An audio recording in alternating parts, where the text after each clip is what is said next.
Perezida Paul Kagame yongeye gushimangira ko amahanga ashinja ingabo z'u Rwanda kuba muri Kongo Kinshasa akuriye kubanza kwibaza impamvu hafatwa icyo cyemezo. Ashimangira ko mu gihe iki kibazo kidashakiwe igisubizo haherewe mu mizi hatazigira haboneka igisubizo. Ibi by'umwuka mubi ukomeje gufata indi hagati y'u Rwanda na Kongo ni kimwe mu byaranze ikiganiro Perezida Kagame yagiranye n'ikinyamakuru France 24 cyasohotse kuri uyu wa kane. Cyagarutse kandi no ku zindi ngingo zirimo amatora ateganyijwe mu Rwanda. Tugiye kwinjira muri iki kiganiro tubasobanurire ijambo kuri indi. Hello and welcome to Tête-à-Tête France 24's flagship interview show. Our guest today is the President of Rwanda, Paul Kagame. Mr. President, thank you very much for being our guest. You're welcome.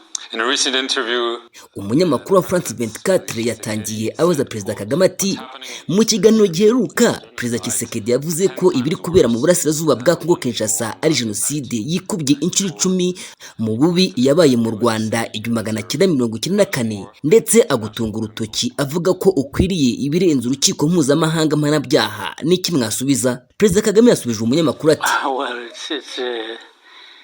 you can't ntabwo ushobora gusubiza ibintu byose umuntu avuze, byaba gukabya cyangwa ibinyoma. Abantu bari guhunga ibibazo byabo ahubwo bakabigereka ku bandi.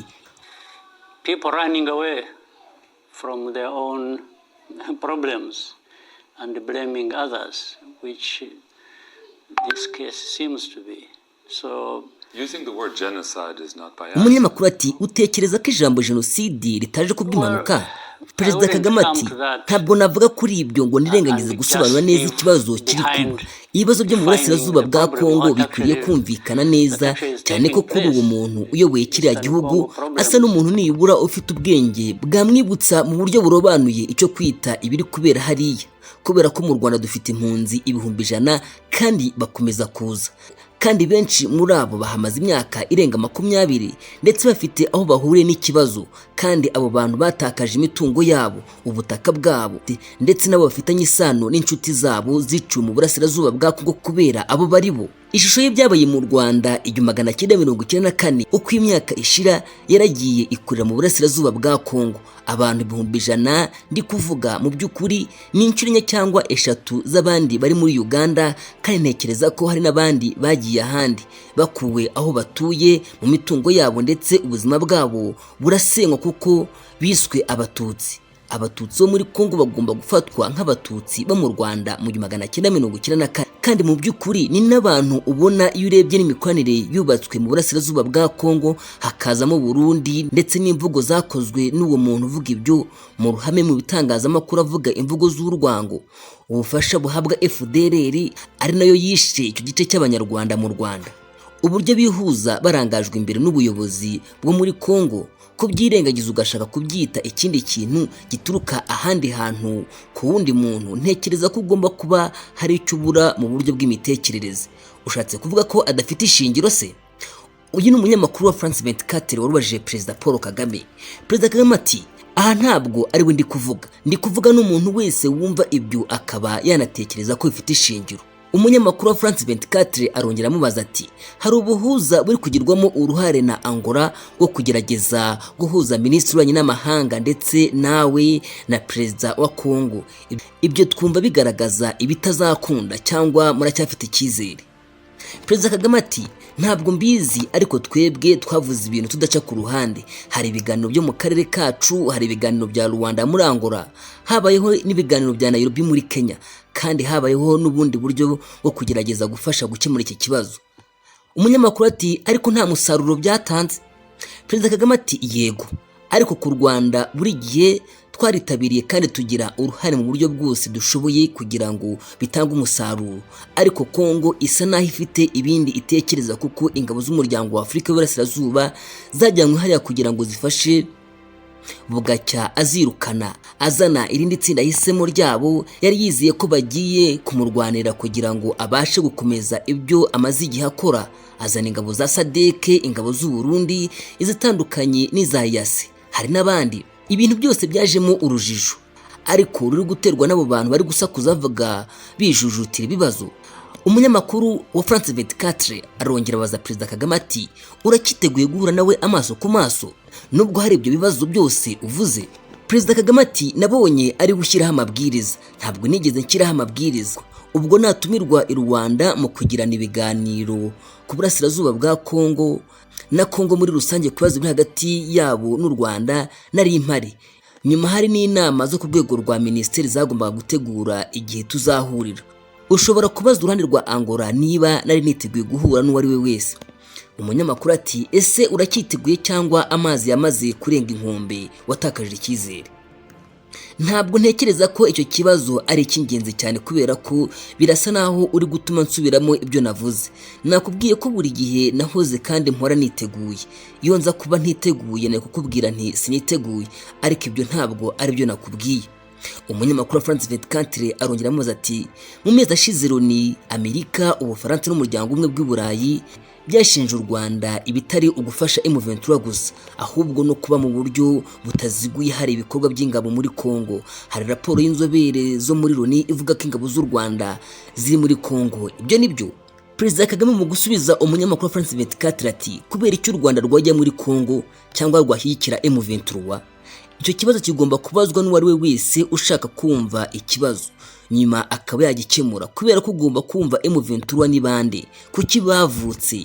U Rwanda rwaremye M23, yaremwe na Kongo. Umunyamakuru wa France 24 ati ariko ibyo nibyo koko M23 yaremwe n'u Rwanda, umuryango mpuzamahanga uvuga kurema M23? Ntabwo ntekereza ko nigeze numva bavuga ko ari twe twabaremye M23. Ibyo bavuze nuko tubashyigikira. Kuri nge ikibazo nuko ubwo dushyigikiye umutwe uhari, kubera mbere na mbere niba ihari kuki tutareba impamvu muzi icyo kibazo. Ntabwo ukwiye kwemera ibyo bavuga byose kuko ari umuryango mpuzamahanga, ugomba kuba ufite ibimenyetso. Iyi niyo mpamvu dukomeza kubagaragariza ibi. Ni gute basobanura ko dufite ibihumbi amagana by'impunzi, abantu bahirwa mu burasirazuba bwa Kongo kubera abo bari bo, none ubu bashaka kubahindura abanyarwanda kandi ari abanyekongo? Umunyamakuru ati utekereza ko ibibazo by'umutekano mu burasirazuba bwa Kongo ari ikibazo ku mutekano w'u Rwanda ku buryo rushobora gufata ingamba zo kwirwanaho? Perezida Kagame ati twabivuze ku mugaragaro, nta banga ririmo. Biteye impungenge kuba Kongo iri kwihunza ibibazo byayo, ibibazo by'abaturage bayo, yambuye uburenganzira bwose, ikabica, ikabahohotera. Hari imvugo z'urwango, hari ingengabitekerezo ya jenoside iri gukwirakwizwa mu burasirazuba bwa Kongo. Ibi ntabwo ari ibintu bipfa kubaho gutyo gusa. Hari hohoterwa rikorerwa abaturage bitwa abatutsi, bityo ko ibigomba kubaho bikwiriye kumera nk'ibyabaye kubo mu Rwanda mu 1994. Hari n'umusanzu baha FDLR ushingiye ku ngengabitekerezo ya jenoside bamaze y'imyaka 20. None se uwo muryango mpuzamahanga urabaza iki? Umunyamakuru wa France 24 ati ariko basabye Kongo Kinshasa kwitandukanya na FDLR. Perezida Kagame aramusubiza ati none se bagomba kubinginga? Ni nko kubabwira ngo Kongo icyo kibazo mu gikemure niba mubishaka, nimutanabikora turi kumwe. Kuri twe rero ikibazo wakabaye ubaza, ese ibi bibangamiye umutekano wacu? Ni ikibazo rwose. Hanyuma se dukwiriye kugira icyo tubikoraho, tuzabikemura mu buryo dutekereza ko ari bwo bwa nyabwo. Umunyamakuru wa France 24 aramubaza ati intambara na Kongo irashoboka? Perezida Kagame asubiza umunyamakuru wa France 24 ati ubajije ikibazo kijyanye n'icyo Tshisekedi yagiye yagarukaho. Wowe n'abandi yabibwiye ko azazana intambara mu Rwanda, agakuraho guverinoma n'ibindi. Niba umuntu avuga ibintu nk'ibyo mu bihe nk'ibi, ku ruhande rumwe ushobora kumva ko ari ukwikinira cyangwa se nta kintu afite cyo kuvuga. Ku rundi ruhande urebye amateka yacu n'ubunararibonye dufite, nta kintu na kimwe dukinisha. Umunyamakuru amaze ati se bivuze ko mwiteguye kurwana bibaye ngombwa? Perezida Kagame ati byaba bibera mu burasirazuba bwa Kongo, bigeze ku butaka bwacu cyangwa se ikindi cyose, twiteguye kwirwanaho kuko n'ubundi turaho kuba twaraharaniye uburenganzira bwacu. Ntabwo twatinya kuvuga ko hagize utubangamira, nta banga, twiteguye kwirwanaho. Umunyamakuru wa France 24 aramubaza ati ntabwo bufite ku bihugu byo mu burengerazuba bw'isi byo bafatira ibihano ku ingabo z'u Rwanda bivuga ko ziri muri Kongo? Perezida Kagame ati reka nkubwire, ukurikije amateka yacu uko ibintu byagiye bihinduka, nta cyadutera ubwoba. Umunyamakuru wa France 24 arongera noneho agaruka ku matora, ati tariki ya 15 Nyakanga hari amatora uziyamamazamo hamwe n'abandi babiri, nta utavuga rumwe na leta ugaragara urimo, kuki u Rwanda nta hangana rikomeye rihagaragara. Perezida Kagame asubiza umunyamakuru ati abatavuga rumwe na leta hari abahari nubwo uvuga ko ari bake, sinzi niba hari umubare runaka umuntu akwiriye kuba afite. Niba ushaka kumenya ibibera mu Rwanda ukwiriye kubanza kumva uko ibintu bikorwa, uko ibintu bikorwa iwacu, ntaho bitane n'ibibera ahandi.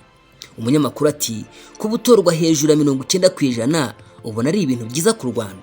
Perezida Kagame ati uko ibintu bimeze bitandukanye n'ahandi, ntacyo bintwaye kuko hari utorwa n'abantu 15% niba iwaba ariko bimeze. Bigutwaye iki kuba umuntu yatorwa 90% niba iwaba ariko bimeze? Umunyamakuru wa France 24 ati hari abanyamakuru baherutse kwishyira hamwe basohora inkuru zise Rwanda Classified zishinja u Rwanda kugirira nabi abanyamakuru n'abatavuga rumwe na leta.